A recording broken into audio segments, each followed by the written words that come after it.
আসসালামু আলাইকুম। প্রতিদিনের মতন আরেকটা ব্লগ তরতাজা গরুর মাংস এনে কেন বাবা মা খেলেন এই ভিডিওটির সাথে আপনি শেয়ার করব।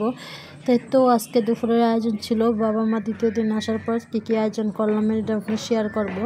তো দেখেন সকাল সকাল উঠে আমি হালকা পাতলা নাস্তা দিলাম আব্বা মাকে। তারপর একটু রান্না বান্না করব, সকালে একটু খুদের ভাত রান্না করে দিব। খুদের ভাত রান্না করে আজকে সকালে নাস্তাটা সবাইকে দিব। তো এদিকে আমি কিছু ভর্তা করব, ভর্তা করার জন্য সব কিছু টেলে টুলে নিতেছিলাম। তো টেলে নেওয়ার জন্য দেখেন কত সুন্দর করে একটু পেঁয়াজ মরিচ চিকন করে কাটছি। চিকন করে কাটার পর সব কিছু আসলেই বাবা মা যখন আসে তখন একটা আনন্দেই থাকে। বাবা মা বলেন, শ্বশুর শাশুড়ি বলেন, যে কোনো আমার গ্রাম থেকে শ্বশুর বাড়ি থেকে লোক আসুক, বাবা মার থেকে লোক আসুক, সবই আমার কাছে ভালো লাগে। কিন্তু আনন্দের সাথে কথা বলতে বলতে গল্প করতে করতে কখন যে কাজ শেষ হয়ে যায় আর কখন যে তাদের যাওয়ার সময় হয়ে যায় এটাই বুঝতে সারতে পারি না। কিন্তু আসলে অনেক ভালো লাগে আমার কাছে। তাই তো আমি এখন খুদের ভাত বসাই দিব। তো খুদের ভাত বসার জন্য আব্বা মাকে দিকে গল্প করতেছি আর ভাত বসাইতেছি। তো খুদের ভাত বসাইটা সেদিকে গল্পর দিকে গেছিলাম গা। তো এদিকে ভর্তাও করে নিতেছিলাম, টেলে নিলাম। টেলে নেওয়ার পর ভর্তা করে দিতেছিলাম। তো 3-4 রকমের ভর্তা করলাম। আর এদিকে টুকিটাকি বাজার করে নিয়ে আসলাম আজকে সিম্পল লেবেতে। আর গরুর মাংস আনছিলাম তরতাজা, কিন্তু রান্নার পরে এক টুকরাও খাই না, আমরা মাংস খাই না, এরকম একটা অবস্থা হয়েছিল। তো গরুর মাংস আনার পর এক টুকরা প্রায় খায় নাই, রান্নাই শুধু করছি আমি, যতবার দিই আব্বারে ততবারে উঠাই দেয়।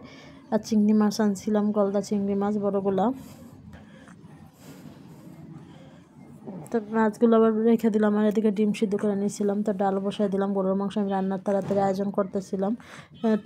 তো মাঝে মাঝে যে বললাম গল্প করতে করতে আমার ভিডিও করতে মনে ছিল না, কিছু কিছু সময় টুকিটাকে ভিডিও করছি, এরকম ভিডিও না।